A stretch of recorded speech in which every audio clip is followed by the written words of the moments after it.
En septembre 2006, Tammy Grogan, une Américaine de 35 ans, embarque pour une croisière de rêve entre Miami et le Mexique, à bord d'un paquebot nommé Imagination.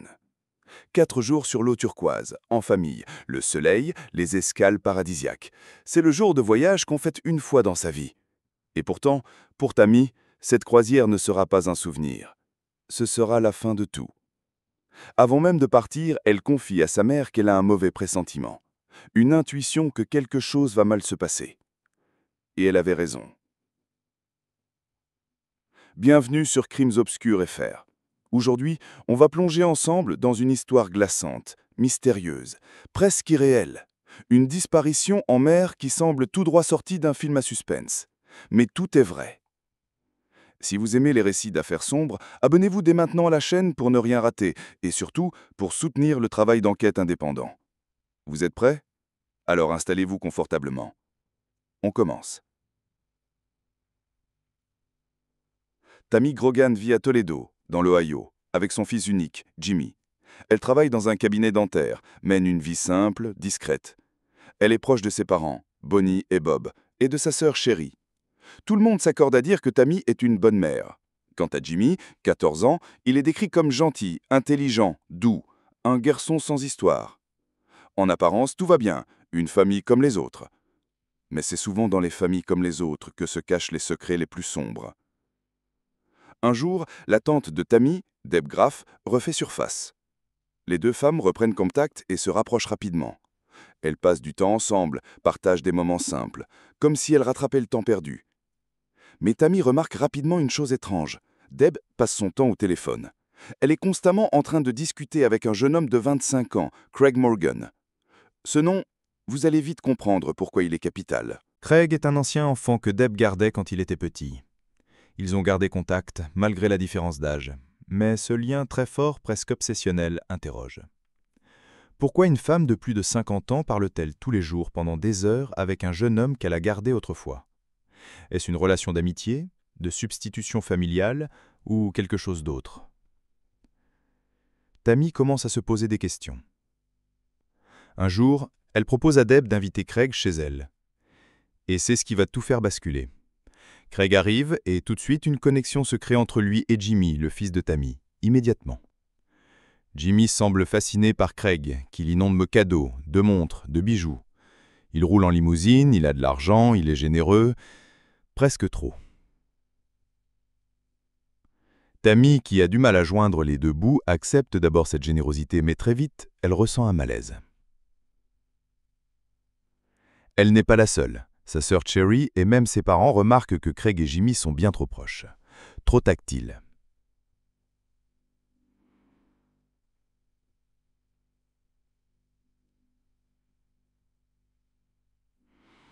Un jour, le grand-père de Jimmy surprend Craig en train de l'enlacer. Tammy commence à se méfier. Et puis un jour, elle décide de dire stop. Le 23 mai 2006, elle appelle la police de Toledo. Elle ne porte pas plainte, mais demande officiellement que Craig n'ait plus le droit de voir son fils.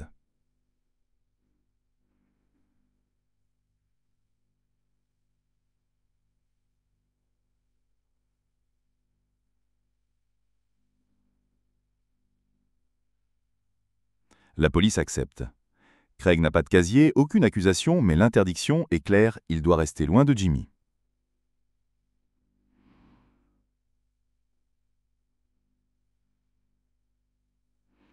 Et pourtant, ce n'est pas la fin, c'est le début. Car même s'il ne peut plus approcher Jimmy, Craig continue d'envoyer des cadeaux à la famille. 3 mois après cette interdiction, il fait même un geste incroyable. Il offre à toute la famille une croisière de 4 jours, tout frais payés, à bord du paquebot Imagination. Oui, c'est lui qui paye. Pour Tammy, pour Jimmy, pour Deb, pour la mère de Tammy, Bonnie. Il dit que c'est un cadeau pour féliciter Deb d'avoir perdu du poids, mais étrangement, lui ne participe pas à la croisière. Tammy hésite. Est-ce vraiment une bonne idée d'accepter un tel cadeau d'un homme qu'elle a fait interdire de voir son fils? Mais la tentation est trop forte. Une croisière, elle n'en aura peut-être jamais les moyens. Elle accepte. Et juste avant de partir, elle dit à sa mère qu'elle ne le sent pas, qu'elle a un mauvais pressentiment. Mais elle y va quand même. N'oubliez pas de vous abonner à Crimes Obscurs FR si ce n'est pas encore fait. Ce genre d'histoire, vous n'en entendez pas parler ailleurs. La famille s'envole pour Miami. Le navire est gigantesque. 10 ponts, des piscines, un casino, des restaurants. C'est un mini-monde flottant. Craig a réservé plusieurs cabines. Il était prévu que Deb ait la plus belle cabine avec balcon. Mais à la dernière minute, elle échange avec Tammy. Tammy et Jimmy prennent la cabine avec vue sur la mer. Deb prend celle sans hublot. Pourquoi cet échange? On ne le saura jamais. À bord du bateau, une autre surprise attend la famille. Jimmy annonce à sa mère qu'il a reconnu 2 passagers, Rebecca Morgan, la sœur de Craig, et son petit ami Robbie. Ils sont sur le même bateau et ils logent dans la cabine juste à côté. Un hasard? Une coïncidence? Ou un plan bien orchestré? Deb connaît bien Rebecca, elle l'a aussi gardée étant jeune. Et très vite, les 2 couples se rapprochent. Rebecca et Robbie passent beaucoup de temps avec Tammy, Jimmy et les autres. Ils prennent des photos, bronzent, rigolent, mangent, boivent. L'ambiance semble détendue, presque normale. Mais petit à petit, l'ombre de Craig plane. Même s'il n'est pas là physiquement, tout rappelle qu'il est l'auteur du voyage. Et bientôt, quelque chose de terrible va se produire. Si vous êtes toujours là, abonnez-vous à Crimes Obscurs FR. C'est important pour que ces histoires continuent à vivre, et surtout pour ne pas rater la suite. Car ce que vous allez entendre dans la deuxième partie dépasse l'entendement.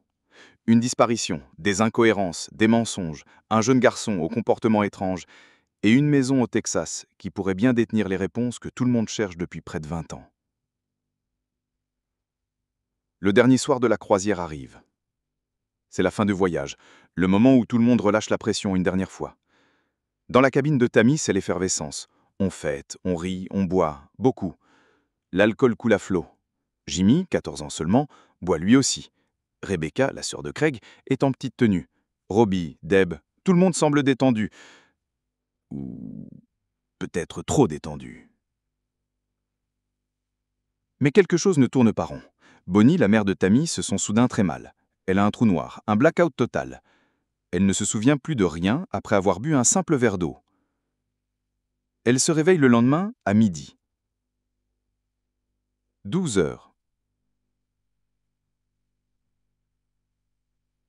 Alors qu'elle se levait d'habitude à 6 heures, sans exception. Et quand elle va voir sa fille, Tammy est disparue. Sa cabine est vide. Elle interroge Jimmy. Il lui dit que sa mère, qui était saoule, a dit dans la nuit qu'elle allait trouver un homme. Il dit alors qu'il est allé dormir dans la cabine de Rebecca et Robbie. Il ne sait pas où elle est. Il ne l'a plus revue. Tammy Grogan a donc disparu pendant la nuit, sur un paquebot en pleine mer. Sans témoin, sans bruit, sans signalement. Et personne ne va déclarer sa disparition avant 32 heures. Quand le bateau accoste à Miami, et seulement à ce moment-là, les proches préviennent les autorités. Si elle est tombée à l'eau, personne ne sait quand ni où. Elle aurait passé plus de 30 heures dans le golfe du Mexique, en pleine mer. Dans ces conditions, peu de chances de survie. Le FBI monte à bord immédiatement. Il fouille l'imagination de fond en comble. Sans résultat.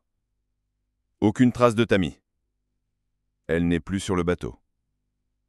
Mais dans sa cabine, les agents fédéraux découvrent un indice glaçant. Dans le verre utilisé par Tammy cette nuit-là, ils trouvent des traces de rohypnol, un puissant sédatif 10 fois plus fort que le Valium, très utilisé dans les agressions pour neutraliser rapidement une victime. Tammy ne suivait aucun traitement médical. Quelqu'un l'a donc droguée, volontairement.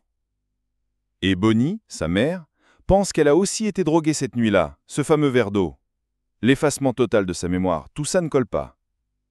Mais son verre à elle n'a jamais été analysé. L'enquête démarre dans un flou total. Et une série d'événements étranges va suivre. À leur retour à Toledo, la famille découvre que l'appartement de Tammy a été cambriolé. Ordinateur volé, carte de crédit disparue, bijoux manquants, et aucune effraction. Les voleurs sont passés par une simple fenêtre. Le tout pendant qu'ils étaient en croisière. Et ce n'est pas tout. Cherry, sa sœur de Tammy et son mari, remarquent une chose troublante chez Jimmy. Le garçon n'a aucune réaction. Pas de tristesse, pas de panique, pas de chagrin, rien.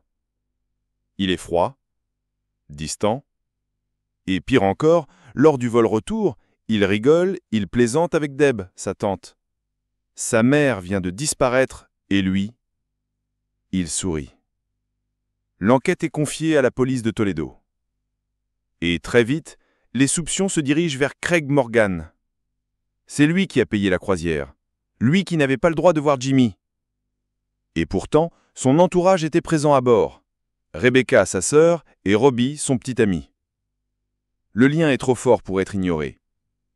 Les enquêteurs perquisitionnent l'appartement de Craig. Et ils y trouvent un pendentif que Craig avait offert à Tammy. Il dit qu'elle la lui a rendu. C'est possible. Mais ce n'est pas tout. Ils trouvent aussi des notes manuscrites sur le rohypnol. Craig avait fait des recherches sur ce médicament, celui retrouvé dans le verre de Tammy. Il dit que c'était pour sa sœur Rebecca, qui aurait des problèmes de sommeil. Et Jimmy dans tout ça, lui aussi devient suspect. Il raconte à la police qu'il n'a pas revu sa mère cette nuit-là, qu'elle est partie chercher un homme. Mais les enquêteurs savent que c'est faux, car sur le paquebot Imagination, toutes les serrures sont informatisées. Ils peuvent retracer les allées et venues dans chaque cabine. Et ils savent que Jimmy est retourné plusieurs fois dans sa chambre pendant la nuit. Il a menti. Face à cette preuve, Jimmy craque. Il avoue être retourné plusieurs fois dans la cabine, mais il nie avoir vu sa mère. Les policiers, eux, n'y croient plus. Ils sont convaincus qu'il s'est passé quelque chose de grave, quelque chose de prémédité. L'hypothèse d'un accident est épartée. Les balustrades du balcon sont trop hautes. Pour eux, Tammy a été droguée, puis jetée par-dessus bord. Et pourtant, personne ne sera inculpé, car il manque une chose essentielle, le corps. Sans corps, pas de crime, et donc pas de justice. L'affaire devient un cold case, un dossier non résolu. Mais l'histoire ne s'arrête pas là, car après la disparition de sa mère, Jimmy est recueilli par son grand-père paternel. Il vit avec lui pendant 2 ans, et à 17 ans, il demande l'autorisation de s'engager dans l'armée. Il intègre Fort Benning, en Géorgie. Et là encore, nouvelle disparition. En 2009, pendant une permission, Jimmy ne revient pas à sa base. Il disparaît. Encore. Plus aucune nouvelle. Même son grand-père n'arrive plus à le joindre. Il s'est volatilisé. Et des années plus tard, c'est une équipe de journalistes qui retrouve sa trace. Il vit au Texas. Plus précisément à Burn, près de San Antonio, dans une maison appartenant à un certain Gerald Wassom. Cet homme est le mari de la mère de Craig Morgan, le beau-père de Craig. Jimmy vit chez lui, avec Rebecca Morgan, et Craig y a aussi résidé par le passé. Cette maison regroupe donc, sous le même toit, la sœur de Craig, le beau-père de Craig et Jimmy, le fils de la femme disparue. Vous êtes toujours là? Si ce genre d'histoire vous intrigue, n'oubliez pas de vous abonner à Crimes Obscurs FR. C'est essentiel pour que ces affaires ne soient jamais oubliées. Merci à ceux qui partagent les vidéos. Ça aide énormément. Lorsqu'un journaliste frappe à la porte de cette maison au Texas, une femme ouvre. C'est la mère de Craig. Elle refuse de parler. Plus tard, Deb, la tante de Tammy, est contactée.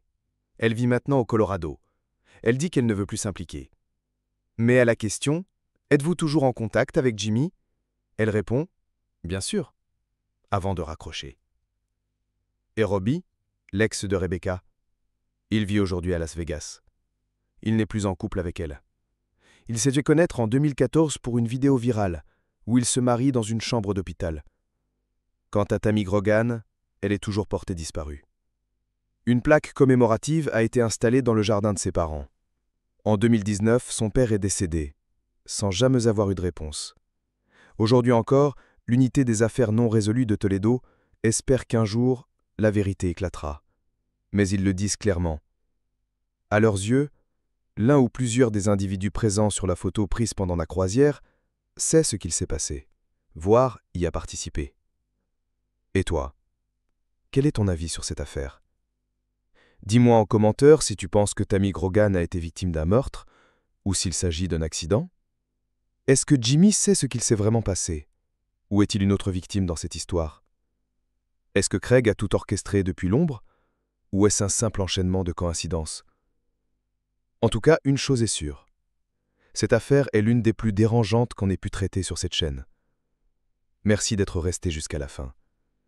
Si tu veux soutenir mon travail, pense à t'abonner à Crime Obscur FR, à activer la cloche et à partager la vidéo. Et surtout, restez prudents et ne disparaissez pas.